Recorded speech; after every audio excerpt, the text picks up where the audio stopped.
welcome everybody. We're so excited to have you all here for our inaugural GATE Science of Teaching math webinar on evidence-based instructional strategies. This will be the first of a series, and we're really excited to have you here. Just to introduce myself, my name is Ami Fall. I'm the project associate for the GATE Science of Teaching grant. I'd also like to introduce Nana Akusia Owusu Ansa, who will be supporting the development of the math community of practice. And she will be jumping in around the Q&A portion of our webinar. We'll go into depth a bit further when it comes to the community of practice, the math community of practice, a bit later as well.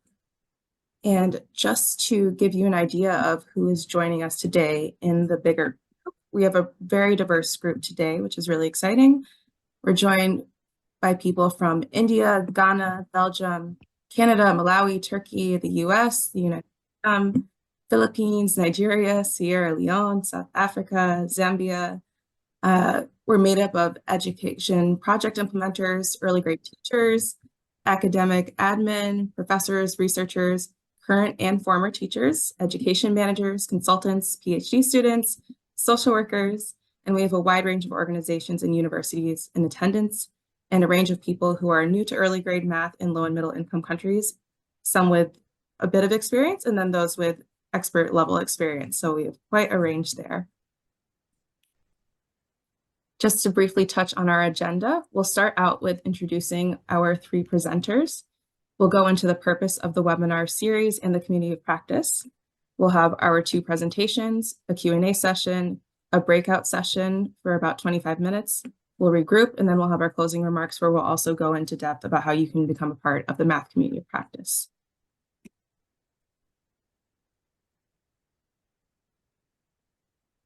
So one of our three presenters is Dr. Wendy Ralangida. Dr. Ralangida has more than 25 years of experience in teaching, training, and teacher education. She's provided capacity building to practitioners and policymakers on core aspects of materials, curriculum, and instruction to support learning of mathematics and reading at the primary level. Dr. Ralangida also has extensive research and implementation experience in teacher learning and approaches to providing ongoing support to teachers. Thank you, Wendy, for joining. We have Dr. Yasmin Sitabkan, who has over 17 years of experience in education. She designs, analyzes, and disseminates results from various mixed methods research studies to governments and donors worldwide. Her research has included exploring the mathematical competencies of groups of marginalized children in countries of the Global South, such as Mumbai, India, and Mexico, through qualitative and quantitative methods. Dr. Sitabkan has experience in upper primary mathematics curriculum and instructional methods development. Welcome to Dr. Sitabkan. And now we have Mr. Francisco Maya, who is a mathematics curriculum developer from the Ministry of Education of El Salvador. He's a textbook writer and has experience in ESMATE strategy implementation, including in-service teacher training and pre-service teacher training curricular updates. The focus of Mr. Maya's work is to improve the ESMATE strategy based upon the results of educative research. And with that, welcome to our presenters. Thank you all for joining. And I will hand over to Dr. Ralangida to give us an introduction to the purpose of the webinar series and community of practice. Thank you. Welcome, everyone. I'm so excited to be kicking off our inaugural webinar for the community of practice. This effort is funded by the Bill and Melinda Gates Foundation Science of Teaching grants. And we're really excited to be able to start, bringing everybody together on a more regular basis and creating a platform and a forum where we all those that love math education, are interested in improving math education in low and middle income countries, to be able to come together and share ideas and connect. So the sort of purpose to be a dynamic and collaborative space for educators, researchers, and other enthusiasts to share resources, insights, and practices, and just a chance to connect and collaborate, have discourse. We're going to, says in the bullets some of the things that the COP will do, but we're going to be having this year, we're going to be having these quarterly webinars. This is the first one. And we'll also be launching a website. It's part of the Science of Teaching website, where there will be a math forum. And actually, if you're interested in joining the community of practice, we will have like a members forum where we can have our profiles that we can really easily connect with each other. We'll have some, dialogues within that forum, etc. So we're going to be kicking that off, and Ami actually will be sharing out more information about how to join and what to expect in terms of the website, the forum, and then future webinars. With that, I think we can start the presentation. So today will be, as she said in the agenda, we're going to have a presentation, and then we'll have a chance to have some breakout groups where we can get to know each other a bit better, and talk about some questions that hopefully will be interesting for everyone. And Yasmin is going to, I think, share the presentation.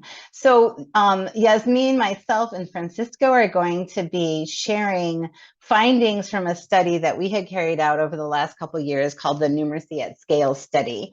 And Yasmin and I will be sharing some of the overall findings when it comes to instructional strategies. And then Francisco will be going a little bit more in depth about these strategies in the context of the ESMATE program in El Salvador. So go ahead. So yeah, findings from the Numeracy at Scale study. The Numeracy at Scale study was a study where we were trying to understand what are the common elements of successful math programs, particularly math programs that work at scale. And by scale, it could mean at a national level, it could be a regional level within a country, but the point being that every school in a region or every school in a country is part of that program, rather than a few schools here and there.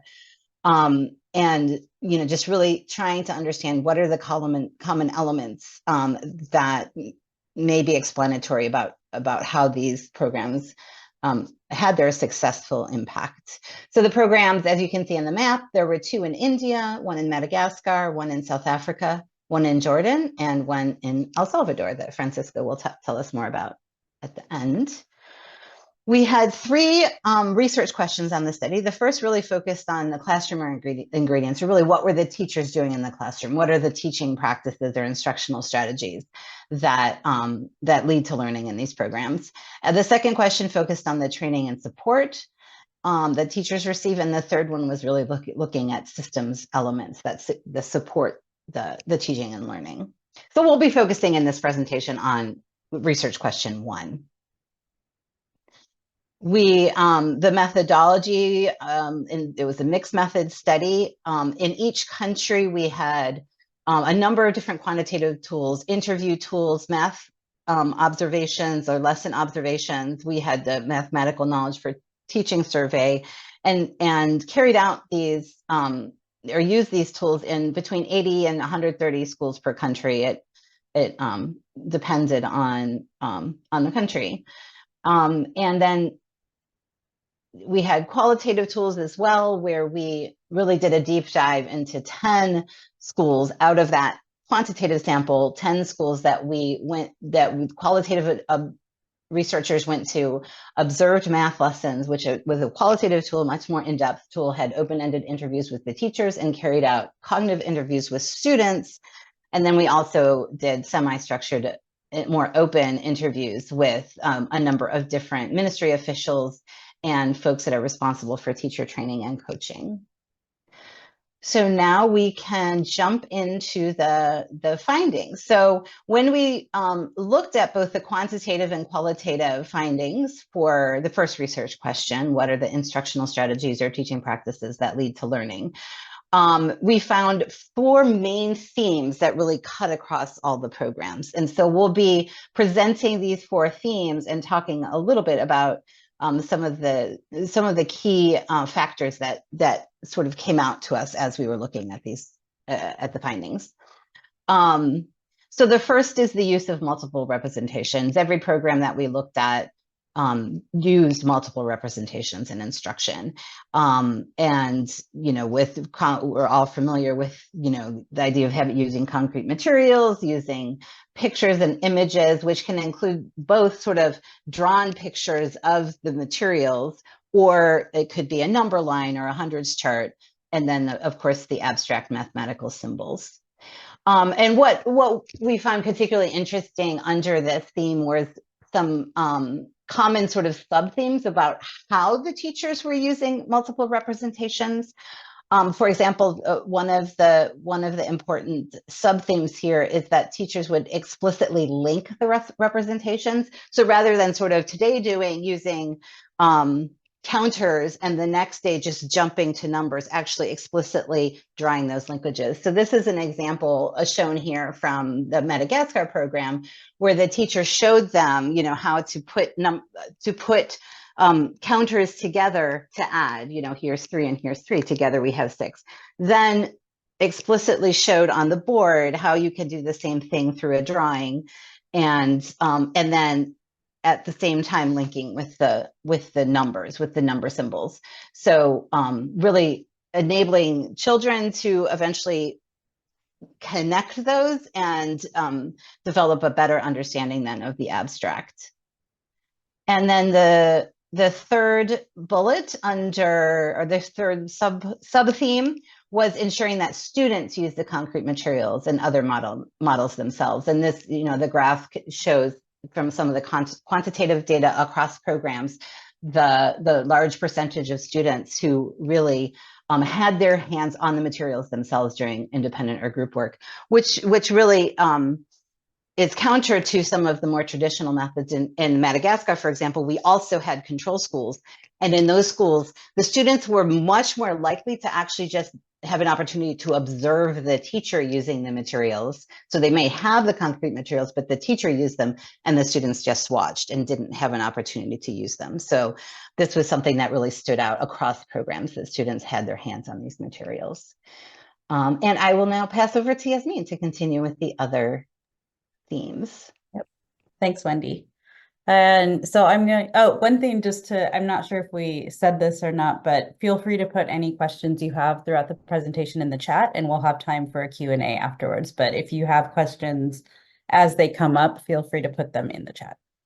So the second theme that we found in the data was a focus on understanding. And I think one thing that was really interesting about this one was that we found that across these 6 programs, there wasn't just one way that every single program used to focus on understanding, and procedural fluency. So we found that the programs all had kind of different pathways into supporting students to develop a strong sense of mathematics.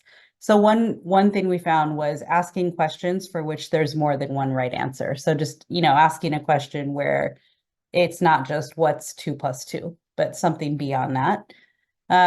We found teachers in other contexts, we found teachers responding to a student who gave an incorrect answer by helping them either reach the correct solution, or sometimes even discussing why the answer was incorrect and kind of going into details about an incorrect solution and ways to make sense of it.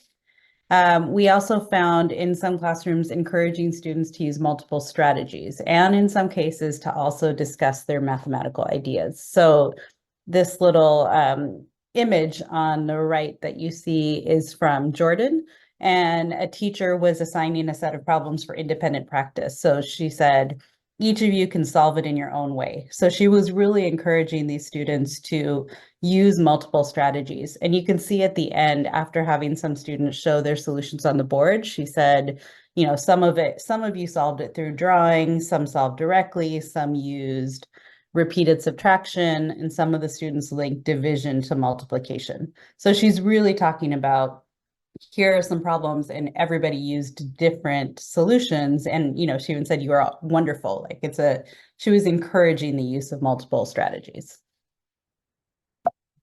Oops. Okay. The one other point on focus on understanding, one other way that we saw it was making connections between math concepts and the real world or students' experiences. So here you can see in 5 of the programs that we studied, the percentage of lessons where teacher connected the math concepts to real life examples. So for example, GKA in India, that one in 94% of their lessons, the teacher made some connection to a real life or connecting it to the lives of their students.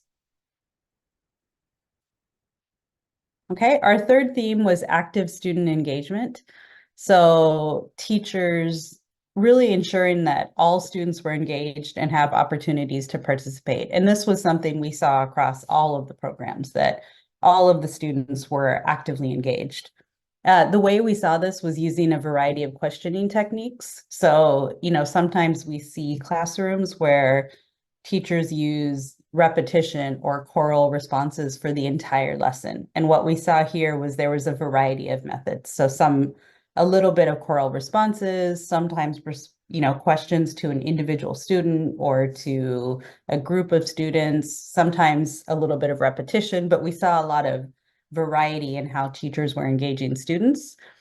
We also saw across all the programs dedicated time for independent and group work. So this was time where the students were engaged in doing some kind of mathematics, either on their own or in a group and not directed by the teacher. So for example, you can see in the Esmate program, in 86% of the lessons that we observed, the average time for independent work was 19 minutes in the lesson. So that's, 43% of the total time of their one lesson was dedicated to independent work, where the students were really working on their own. And one other thing about active student engagement was we saw a lot of active learning. We saw active learning in different ways across the different projects. This is an example. These pictures are from the Tafeta program in Madagascar, where students were very active in playing games and kind of using their whole body to do a math activity here that they're doing. And so we saw lots of different ways that students were involved in active learning. Okay, and the last theme is assessment-informed instruction.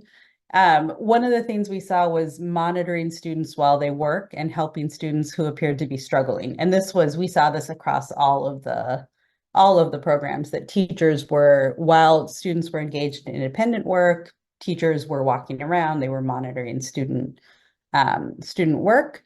And then in some of the programs, not all of them, we saw informal or formal assessment to group and instructing students at their level. So for example, in the Tafeta program in Madagascar, kids were grouped according to their level and provided instruction at that level.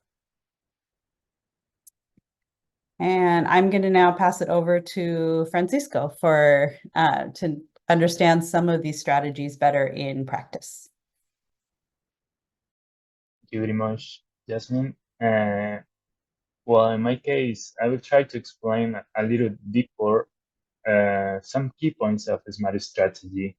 I refer to maybe very classroom level impact of the theory. So the smartest theory of change, this is like general, includes 3 points. First one is the textbooks, workbooks, and teacher's guide, these curricular materials, and how this impact, or we suppose that teachers support the learning for students.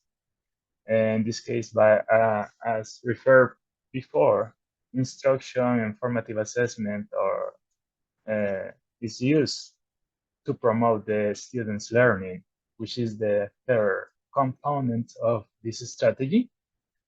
The students' engagement, as you could see, and Jasmine also mentioned, like the amount or the percentage of lessons which we expect the students to be engaged on their own working on solving problems is like the main purpose of project of the SMART theory, so that we can get the output of improving mathematics learning in El Salvador.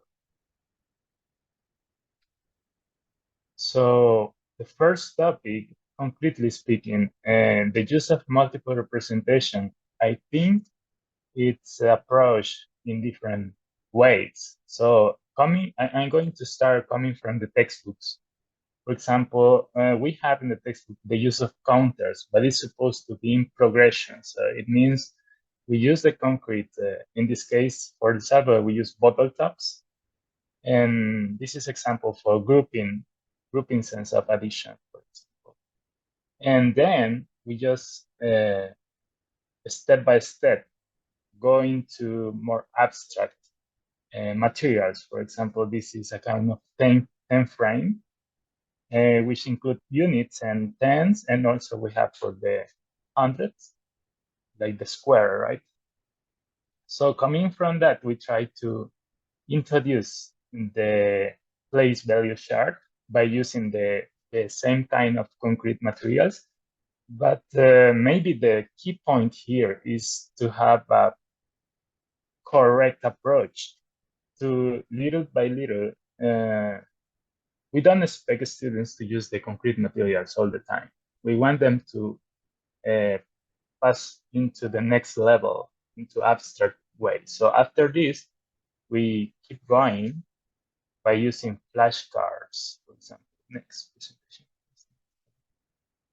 Yeah, so we have like the equivalence for the concrete material into flashcards. And then we can start more abstract procedures, which is expected in higher levels. Also, we have the representation number line. And the important here is textbook influence teachers' practices. So at the bottom of this slide, you will see some pictures from real teachers using the different materials in different moments of the classroom level. So it is important to, by using the textbook, teachers can somehow conduct a proper progression of contents and use of representation through the elementary and secondary education. So according to the second topic, focus on understanding. So as you could see, the theory of change of SMARTY intend to change the teaching approach of teachers. So as it was said before, there are some important aspects that I think many of us, we already know. It's important, like asking questions and to focus on incorrect solutions of the students trying to make a proper or a correct feedback for them. However, maybe I consider here the most important or the key point here for us was how to change or try to change the teaching approach of teachers.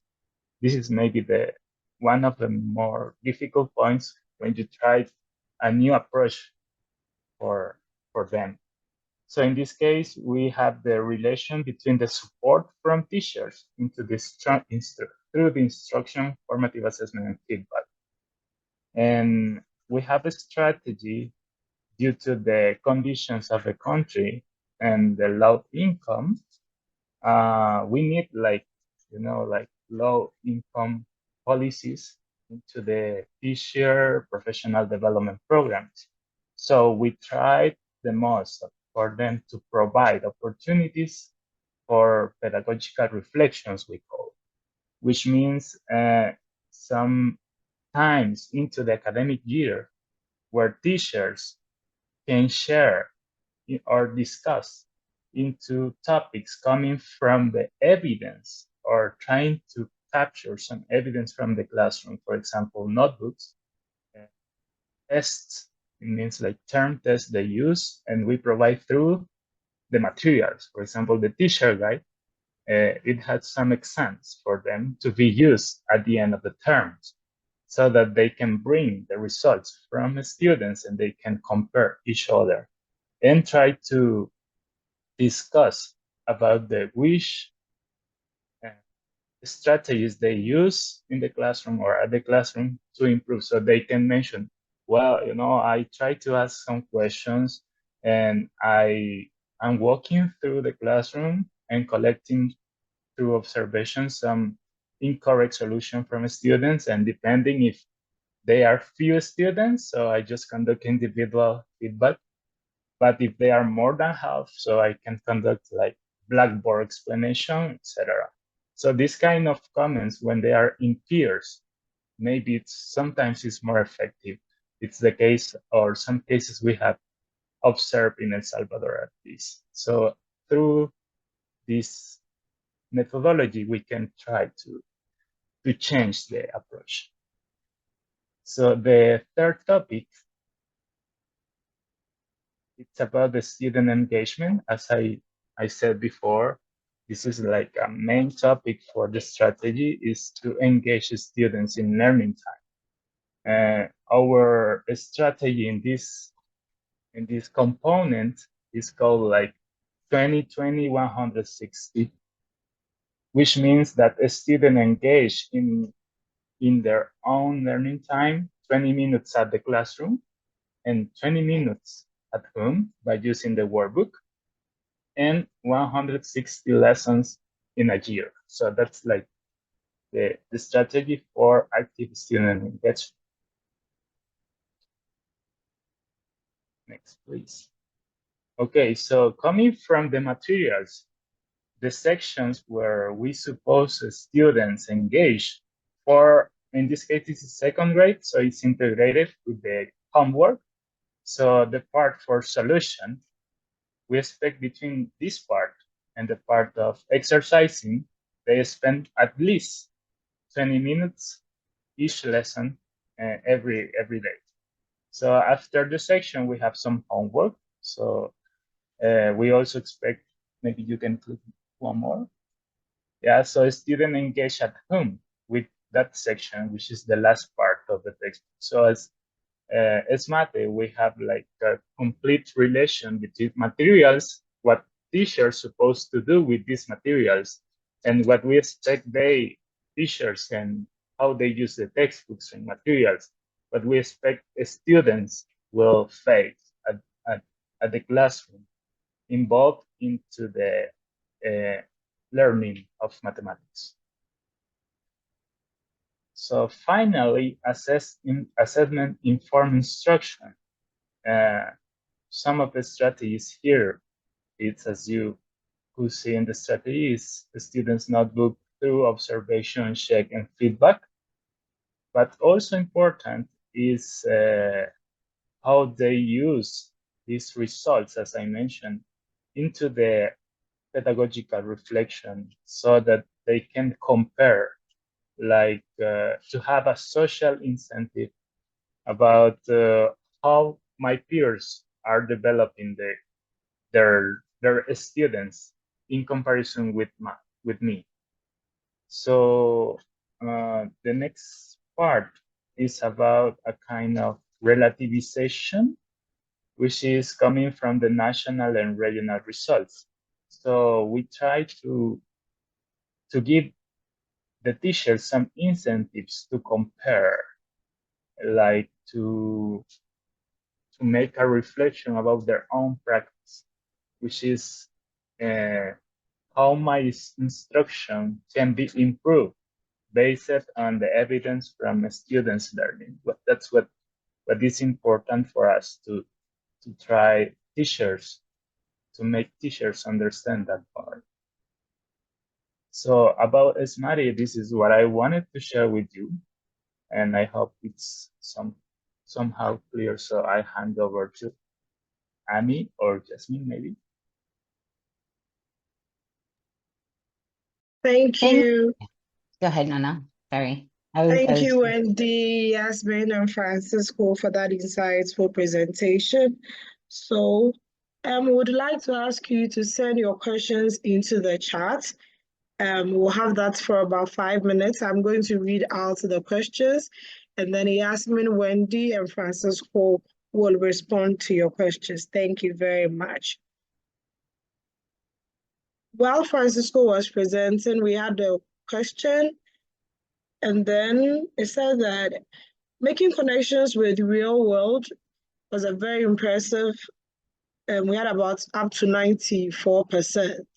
So the question was this observed among students? If yes, how do the proportions look like in various countries? So Moses from Kenya would like to know the proportions if there existed connections with real life. I can take that one quickly. Thank you, Moses, for the question. We didn't observe it necessarily. We didn't make note of who was using it in the classroom. Most likely it was the teacher making a connection during kind of a whole group part, something like that. We did do the student cognitive interviews, and there were certain countries where, we did, let's say, a word problem, for example, and we saw in some countries students really using like taking a problem, and in explaining their problem, they would refer to a real life situation. So they would say, oh, when I was, if it was 13 plus 5, they would say, so if I had 13 apples and then I went and got 5 more. So some students in certain countries did bring it up more. And I probably do have data on that from the student cognitive interviews, which I'd probably have to go into it because we didn't do that analysis, but I'm more than happy to share it with you, Moses, afterwards. I'll connect with you to share. Thank you, Yasmin.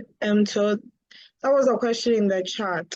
If you would like to ask a question, please raise your hand. We can call and then you ask your question. We have only 5 minutes for that. We can go a little bit longer since I must have talked too fast maybe. So we have a little extra time. I think there's a couple more questions popping up in the chat. Yes. Yes, so Moses, you can ask your question, please.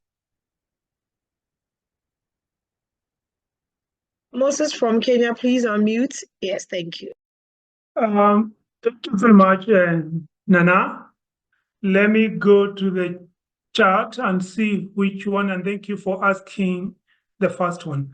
I think this is to measure under multiple representation, does the type of material used matter?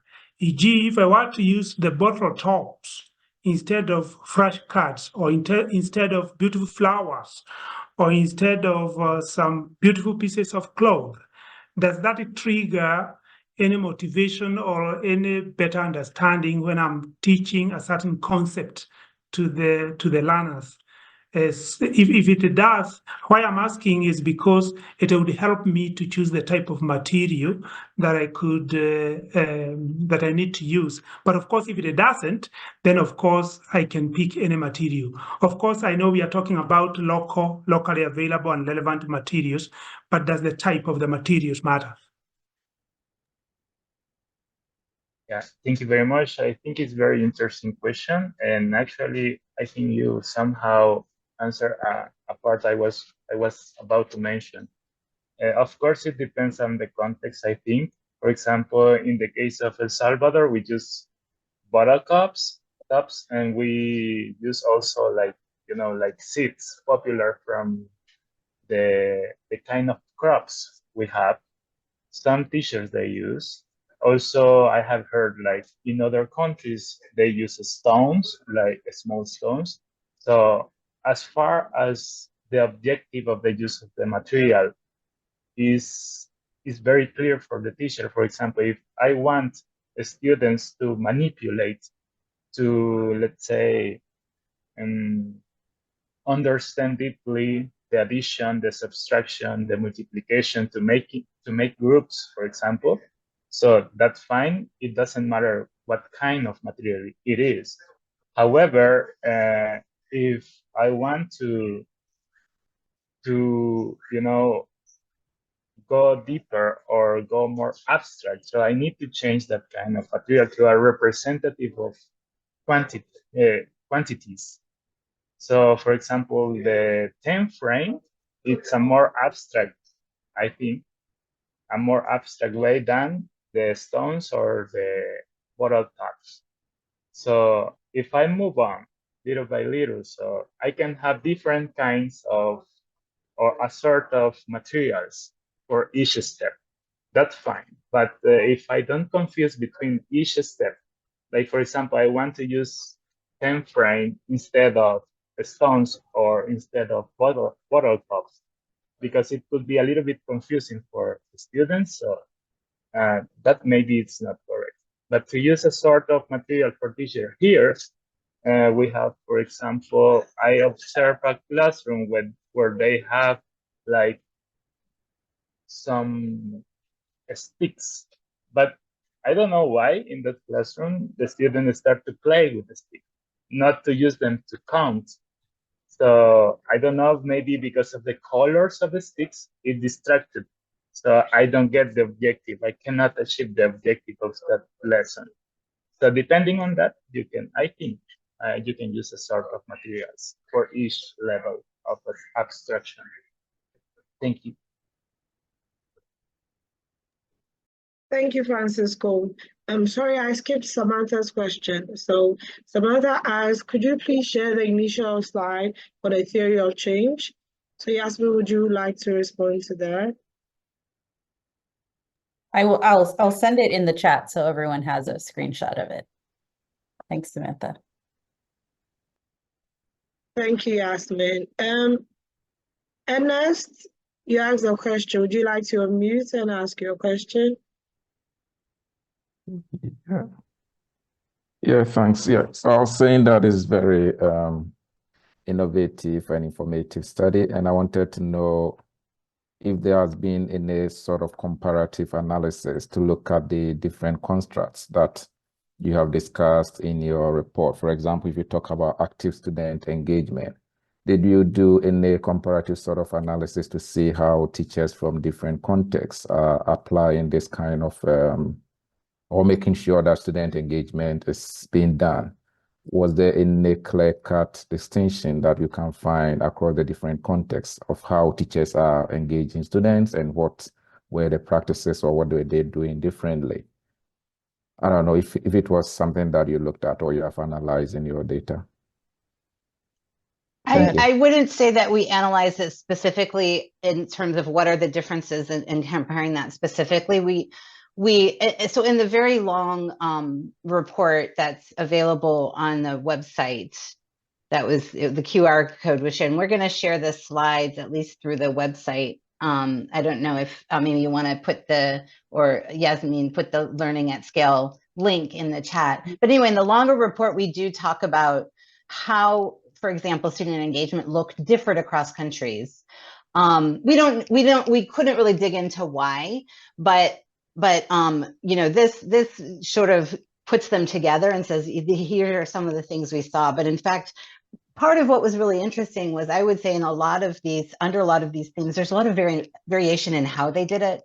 So like student engagement was clearly important across, but how they approach student engagement did differ.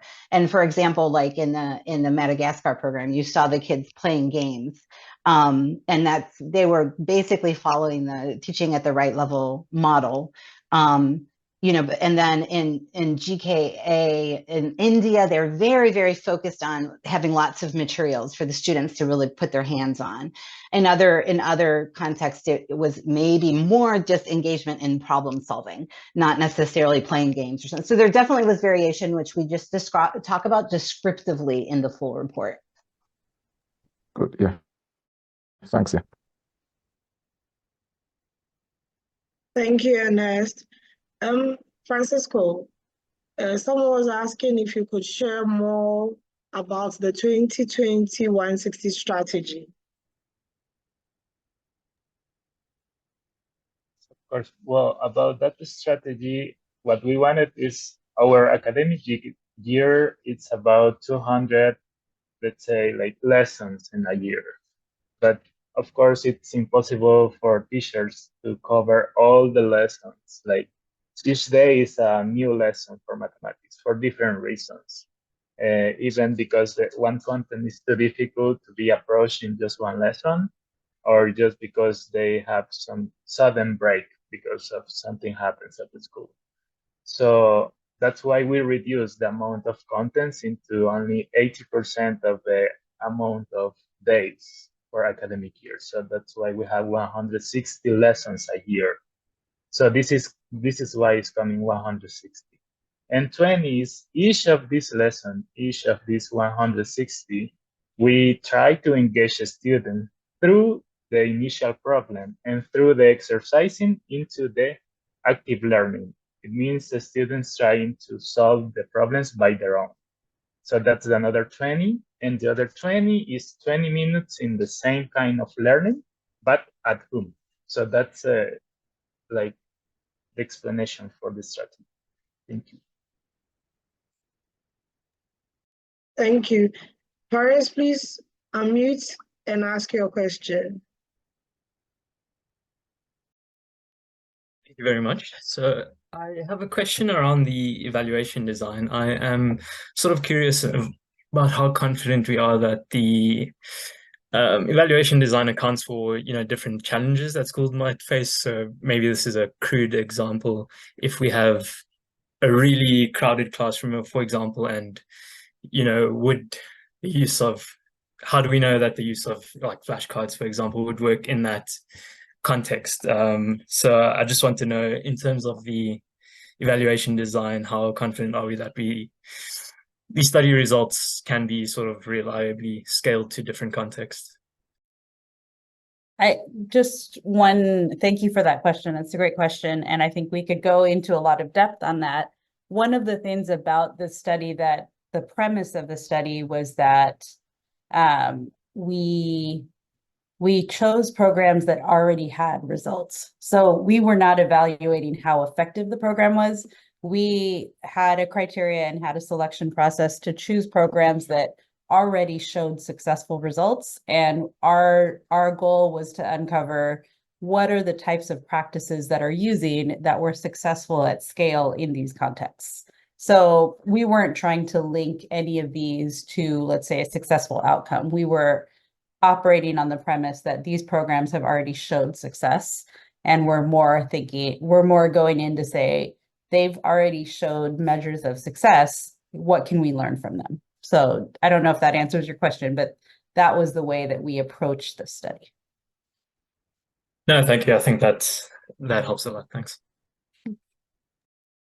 Thank you. I'll hand over to Wendy to tell us the next line of action. Thank you. Thank you all so much. And there were a few questions in the chat that I think maybe weren't necessarily only about this study, be more interesting for general discussion. And so part of what we will also want to do during this webinar is get folks a chance to get to know each other, to talk with each other, not just back and forth with the presenters. And many of you might have experience with some of these instructional strategies. So we wanted to get an opportunity for participants to share ideas around that as well. So we're going to be broken out into breakup groups. We do have a facilitator in each group that has like a set of questions that you might not need the questions. You might just start in and have lots to say, but the questions also we hope will engage in some thinking about some of the content from the presentation as well.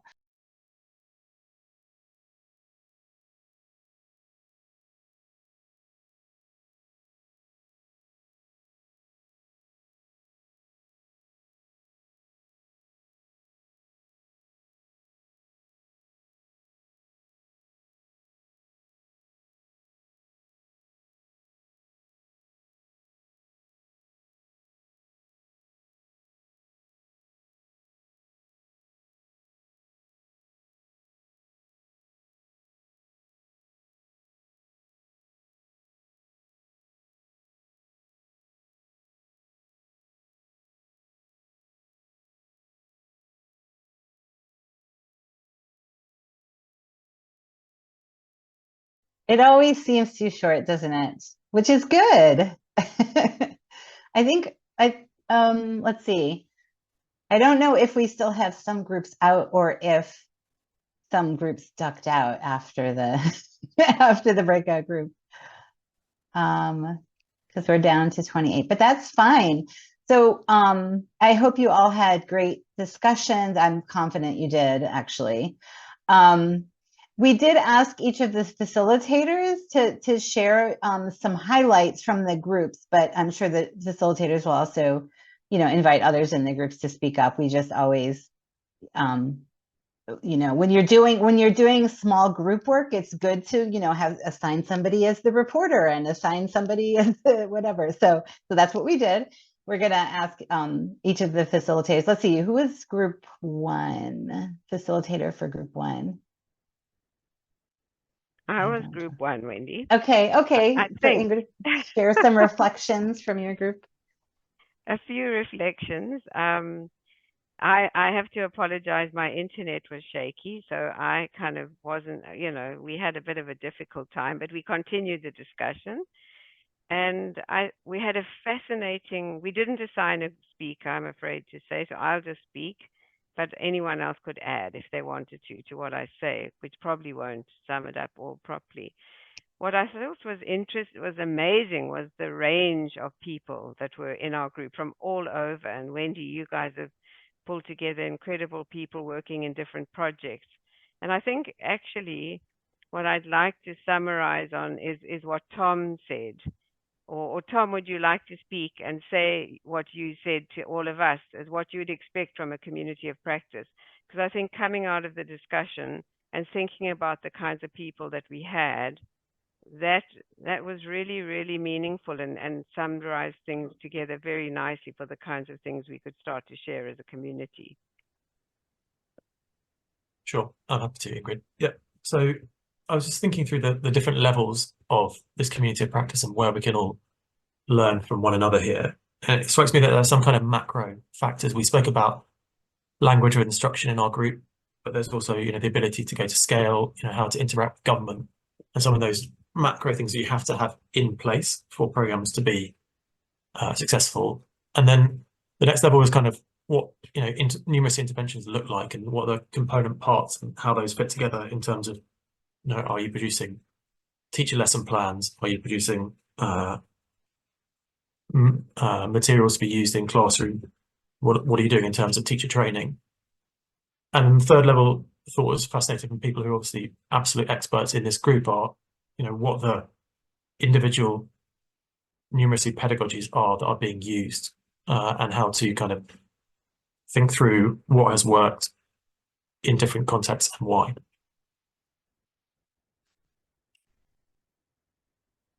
Thanks, Tom. I think that's a good summary for our group, Wendy. Well done. Thank you. You got like everything in there. That's impressive. And you figured it all out at the same time. So let's say go into group 2. Thanks, Wendy. So in group 2, we were actually having a very interesting discussion around how assessments can inform instruction. And I feel like we could have gone on probably for another hour on this. It was very interesting, but I actually wanted to highlight a couple of things because actually, Mercy, you had your hand raised when we had to come back to the main room. So I just wanted to hear your thoughts around this. And then if Mira and Moses can talk a little bit about their experiences too. Oh, thank you, Deepa. It was about the how assessment was observed during the teaching and how the teachers used them to inform their practice. And I was thinking that from the presentations, there was also that quality about the lessons, that there was a lot of individual work by the children. And sometimes in those cases, we cannot always observe how the teachers are using the assessment. Because Yasmin was telling us that some of them were not observable because they do it when they are working with the individual students. So sometimes you cannot see it, but it's still there in the classroom. So I was trying to say those two are connected, how the teacher uses assessment and the individual work and how they help the children that are struggling. That's where the teacher's assessment comes in, and it's not always observable. Yeah, excellent point. Thank Thanks, you. Marcy. Yeah, I'm glad we got a chance to hear that. And then just a little bit from Mira and Moses, because both of you were talking about experiences from both India and Kenya. So ASSERT test, what we are using for teaching at the right level, which is a progressive test and which we use for one-on-one test. And this test gives a teacher about the idea about what level of children are there in the class, what are the level. Level means what are the things that children know and what are the things or competencies children don't know and they have to learn in the class. So in the test, we are covering just the number recognition and operation, the basic operation up to the division level, which is 2-digit by 1-digit. So as I said, it is a progressive test. So teacher can mark children on each level, So out of 50, how many children are on beginner level? How many children know subtraction but don't know the division?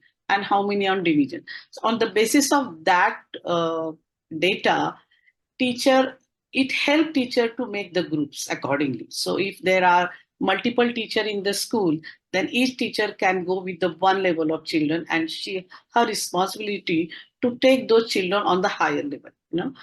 And if there is a lack of teacher, then the heterogeneous group, one teacher can handle multiple level of children, and she can give a different kind of activities to each group based on their level. So the children who don't know the numbers, they learn number, and simultaneously they will get interaction with the basic of operation of addition or subtraction or something else. So the activities are designed on that way, and this assessment actually help teacher also to make the session plan. So what are they going to do? It's not like a lesson. The child doesn't have a lessons. So these are the multiple activities. So in 1 week, what are the activities she's going to focus so she can think about my children in the class will go from that certain level to the higher level. Okay. Thank you, Meera. Yeah, thank you, Moses. A quick summary from your side. Thank you, Deepa, once again. I was giving an example of the challenges teachers go through when analyzing assessment so that they can utilize the results of the assessment to model their teaching strategies. And the example I was giving was, if you have an item that is assessing a certain skill, and for example, you provide multiple choices, for example, and there are 4 multiple choices, and they all look alike in terms of risk, but there is one that is a much, much better response. Let's say it maybe have been C or D. But then you'll find the students, majority of them, for example, selecting A or B, which were not the best options according to the responses. So majority of students will fail. Now, when you go now to analyzing how the students responded, we do find from our classroom observations that most teachers will go for this test was out of 100. And there is this group that scored below 40, below 30, and probably that's the group that I needed to pay attention to, and therefore try to see what's going on there. But probably a better option would have been then to look at specific items and see how the students responded, and then try to analyze that and see why. Why should the majority of the students score A or B, yet it is C that was the correct one? And so there must have been some misconception maybe. How do I address that as a teacher? And what we have seen is the majority of the teachers do not have that kind of capacity to do that.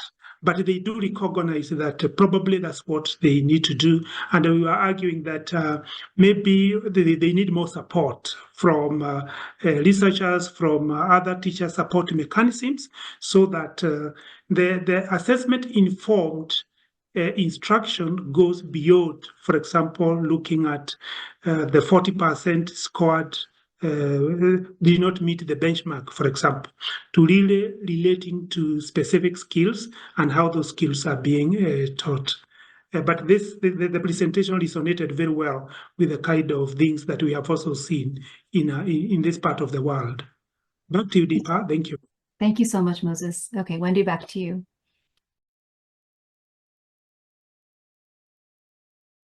I was unmuted and muted myself. We're gonna move on to group 3. I will say, group 3 facilitator, 2 minutes, please. Yes.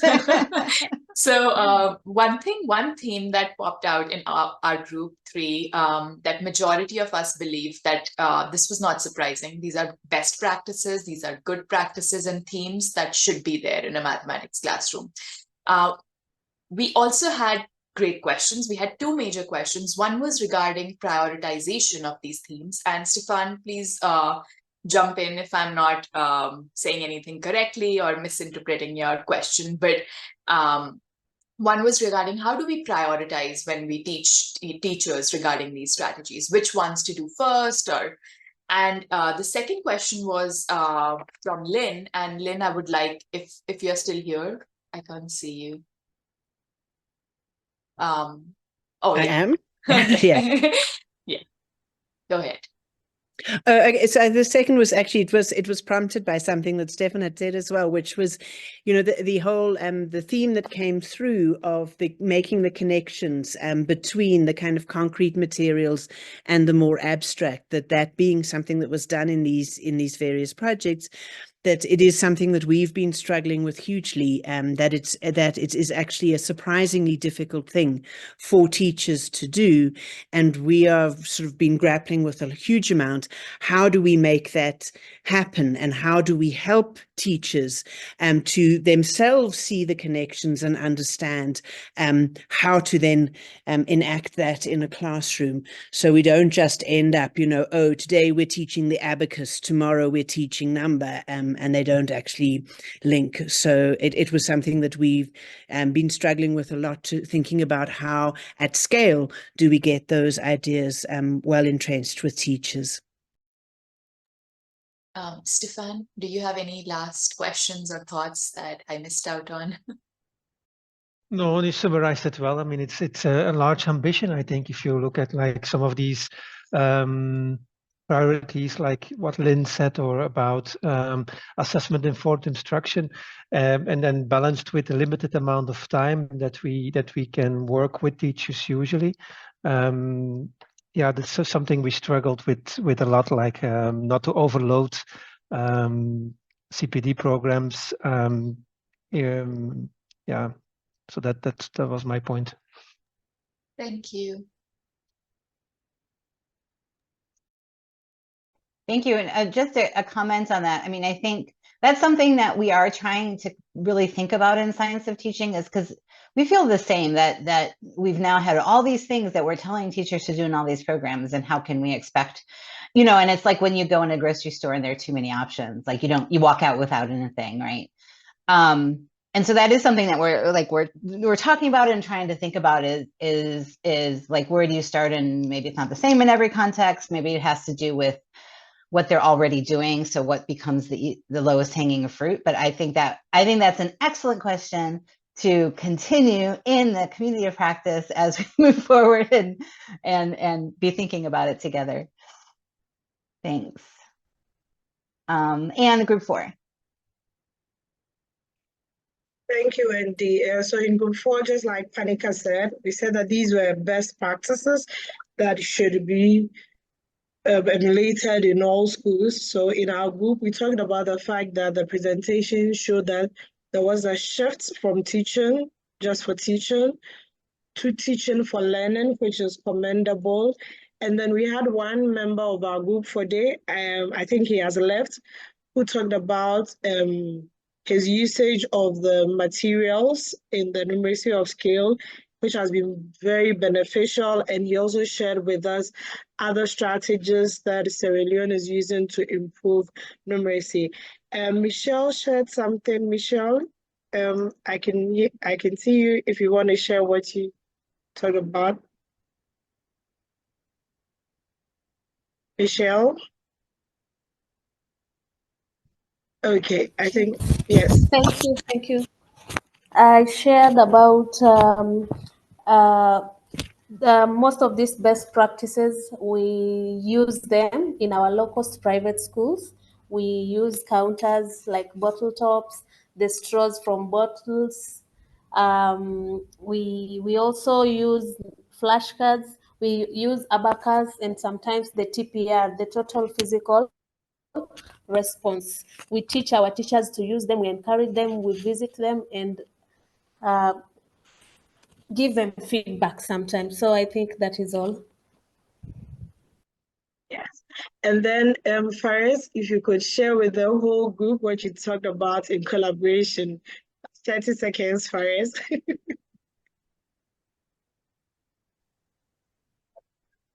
It's really valuable is the chance to collaborate, integrating all our different backgrounds in not only locations, but professions as well. And I think it's just something really valuable to take forward. Yeah. Great, thank you. Okay, Thank you thank you, all. Michelle Oh, and Faris. sorry. Thank you all. Thank you for the little peek into the really interesting conversations. And it's so interesting that it also sounds like different groups went in different directions, which is fine and great. And I wish I could have been in all of them. With just a few minutes left, I'm going to turn it back to Ami, who's going to just talk to us a little bit more about the next steps on the community of practice and how you can join. And I think we have also a post survey that she's going to ask you to. Yes. Please. So I want to start by just thanking the presenters, the facilitators, and all of you for joining today. There's been such fruitful conversation and such wonderful questions brought up in such a short amount of time, which is good because it means we have plenty to talk about in the community of practice. So just to start out, I do want to share a feedback survey. This is a scannable code, but I will also send it in the chat if that is easier for people to access. So if you could kindly fill this out, we would really appreciate it, and we'll consider your inputs in future webinars. And just a flag, we're anticipating our next webinar to take place in May or June of this year. And you'll also be able to assist with selecting the next webinar topic. And then for information, you're going to, so this is for the feedback survey, right? Yes, this is the feedback survey. And then we also have the Math Community of Practice page, which has just launched today. And you can see the QR code there. I'll quickly just show you the page and where you can register if you would like to become a part of the Math Community of Practice. And yeah, the link is also in the chat if that is an easier way to access. So here, actually, let me make sure that this pulls up correctly.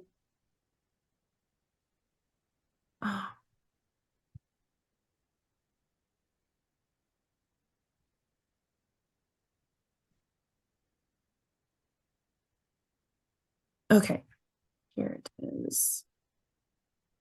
Yes, so this is the landing page of our community of practice. It's hosted on our current Science of Teaching website. You can also, this is something that was sent out in the invitation, and we now have the Math Community of Practice fully launched with our first webinar. So if you scroll down, you can get some information about the events, blogs, videos that are related, and different resources. And then once you get down to the very bottom, you have the space to register to become a member. So if you just input your information, we'll be sent a notification and we can add you in.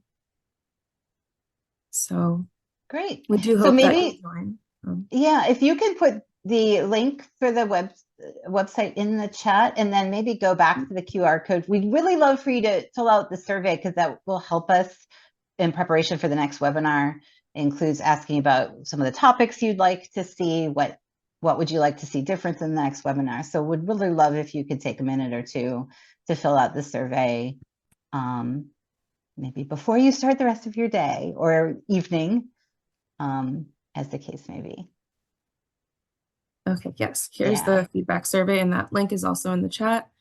And the community of practice link is just below it here. So I'm not seeing, I don't see them in the chat. They are here. I'll repost here. Maybe they got. Yeah, they're just a little bit above. Ah, okay. Right. So yes, we'd greatly appreciate if you would fill out the survey, and we do hope that you'll join the Math Community of Practice as well. So in the interest of staying on time, I think that is where we will close, but of course, the conversation will continue in the math community of practice and in our future webinars. So thank you all for attending, and we look forward to seeing you in the community of practice and in the next webinar. We also share the following links here in the WhatsApp group. That will be also useful. The COP WhatsApp group. Because as soon as this call ends, everything ends with it. Oh, the WhatsApp group, is this separate? I don't think we have a WhatsApp group, but we Yeah, I can, don't that's think something so. we can, Yeah, but we could consider that. Yeah, we certainly can look into And it. I think Ingrid was raising her hand. No, not really. Just to say a Oh. big thank you. I didn't Oh. realize I put my hand up. But Okay. thanks, Wendy. All of you, Yasmin, Ami. What a lovely discussion. Thank you so much. Thank you for coming. If there is a WhatsApp Thank you, group, I would like to Ingrid. join. Thank you.